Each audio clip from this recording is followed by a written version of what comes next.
Welcome to DSA studios. நம்ம இப்போ எங்கே இருக்கோம்னு தெரியுங்களா? போத்தனூர் டு வெள்ளலூர் சாலை, கோணவாய்க்கால் பாளையம், ஸ்ரீ சத்யபாமா ருக்மணி சமேத கிருஷ்ணர் கோவில்.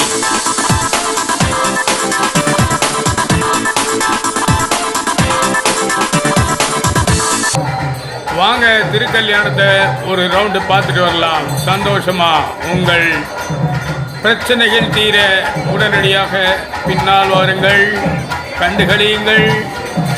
அந்த அற்புதமான நிகழ்ச்சிகளை உங்களுக்காகவே கோவிலில் ஏற்பாடு செய்திருக்கிறார்கள். காண தவறாதீர்கள். வாருங்கள், போகலாம்.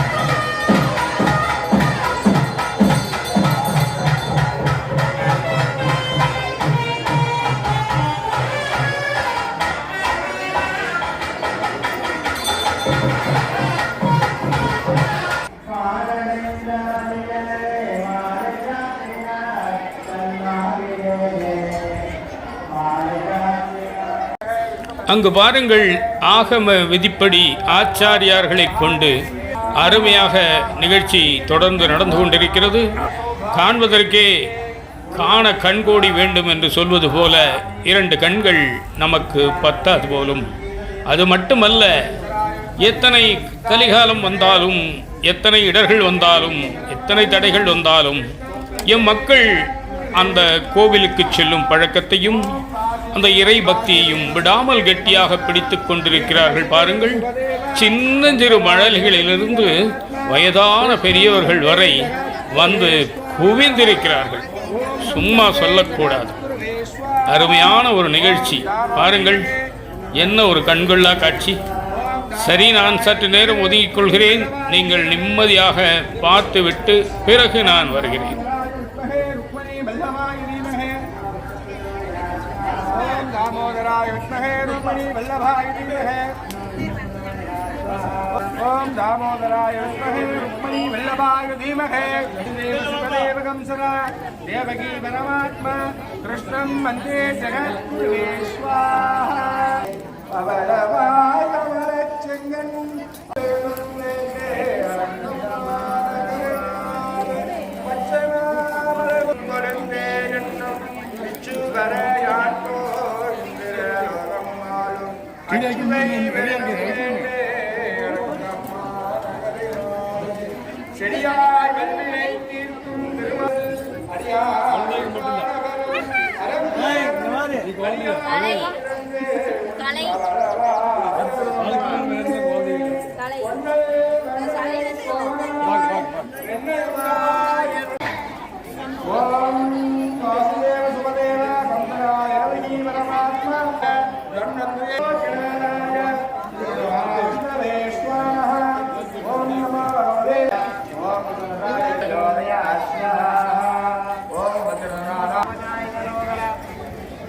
सदाशिवाय मार्कंडाय मत्तवे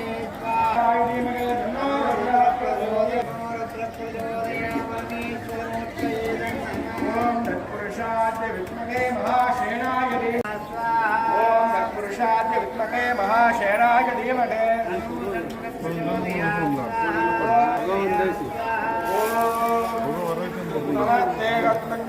कालाय कालातिरुद्राय नीलकण्ठाय मृत्युञ्जयाय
மலர்பந்து வீசும் நிகழ்ச்சி நடைபெற்று கொண்டிருக்கிறது.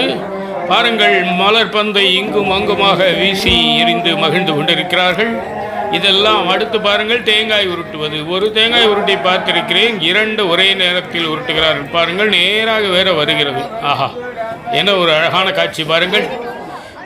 இதோ வெங்கடாஜல பெருமாள் புரட்டாசி சனி என்று நமக்கு காட்சியளிக்கிறார். நன்கு வணங்கிக் கொள்ளுங்கள். சின்னஞ்சிறு குழந்தைகள் வெளியில் விளையாடாமல் கோவிலிலேயே அமர்ந்திருக்கின்றன. ஆஞ்சநேயர் நமக்கு காட்சியளிக்கிறார். திருமணம் நல்ல முறையிலே நிம்மதியாக முடிந்த காரணத்தினால் பாருங்கள், ஆங்காங்கே மக்கள் நின்று கொண்டும் அமர்ந்து கொண்டும் உரையாடி கொண்டிருக்கிறார்கள். பார்ப்பதற்கே மிகவும் மகிழ்ச்சியான ஒரு காட்சியாக தெரிகிறது. கோவிலுக்கு வெளியிலும் பாருங்கள், நாற்காலி போடப்பட்டு அங்கும் மக்கள் அமர்ந்திருக்கிறார்கள் பொறுமையாக. கை குழந்தை கூட அங்கே இருக்கிறது. இத்தனை கூட்டத்திலும் எந்த விதமான தள்ளுமுள்ளு, அசம்பாவிதம், கூச்சல், குழப்பம் எதுவும் இல்லை. மிக மிக அமைதியாக நடந்து கொண்டிருக்கிறது. இது கண்டிப்பாக பாராட்டியே ஆக வேண்டிய ஒரு விஷயம். அடுத்து இந்த காட்சியை பாருங்கள். கல்யாணம் முடிந்ததும் என்ன, அடுத்தது உணவு, அன்னதானம். பாருங்கள், இந்த பையன் முதல் ஆளாக தட்டை எடுத்து வந்து விட்டான். ஓ, சாப்பாட்டு ராமனாக இருப்பானோ என்று நினைத்து விடாதீர்கள். வந்தவுடன் அவன் செய்யும் காரியத்தை பாருங்கள். அந்த பாயாசம் கொடுக்கும் அவரிடம் கப்பை வாங்கி பிரித்து கீழே வைத்து கொண்டிருக்கிறான். இவன் எடுக்காமல் அடுத்து வருபவர்களுக்கு எடுத்து பரிமாறிக் கொண்டிருக்கிறான். ஆஹா, இப்படிப்பட்ட பொறுப்புள்ள பையனை நீங்கள் எங்கேனும் பார்த்திருக்கிறீர்களா? இங்கு பாருங்கள், 2-3 இடத்திலே அந்த அன்னதானம் நடைபெறுகிறது. அதனால் எந்த விதமான அடிதடி குழப்பம் ஒன்றுமில்லை. கிட்டத்தட்ட நாம் நிகழ்ச்சியின் நிறைவு பகுதிக்கு வந்துவிட்டோம். இதுவரை உடன் வந்து பயணித்து கண்டு கழித்த உங்கள் அனைவருக்கும் எனது சேனல் சார்பாகவும் என் சார்பாகவும் அனைவரது சார்பாகவும் நன்றிகளையும் வணக்கங்களையும் தெரிவித்துக் கொள்கிறேன். இங்கு பாருங்கள், நண்பர் SVS அவர்களும் முரளி அவர்களும் அங்கே அமர்ந்து கொண்டு அங்கு நடைபெறும் அந்த அன்னதானத்தை மேற்பார்வை செய்து கொண்டிருக்கிறார்கள். ஒரு நல்ல நிர்வாகத்தினால் இந்த மாதிரி ஒரு நல்ல நிகழ்ச்சிகளை நிச்சயமாக நடத்த முடியும் என்பதற்கு இதுவே சான்று. இங்கு பாருங்கள், சாட்சாத் பெருமாளே வந்து நமக்கு அன்னதானம் அளிக்கிறார் என்றால் அது மிகையாகாது. நண்பர் கிருஷ்ணமூர்த்தி அவர்களுக்கு இந்த வீடியோவை அனுப்பியுள்ளேன். அவர் உங்கள் அனைவருக்கும் அனுப்புவார் என்று நம்புகிறேன். உங்கள் கருத்துக்களை சொல்லுங்கள். மீண்டும் சந்திப்போம். உங்கள் அன்பன் டி. சண்முக சுந்தரம், போத்தனூர், கோயம்புத்தூர்.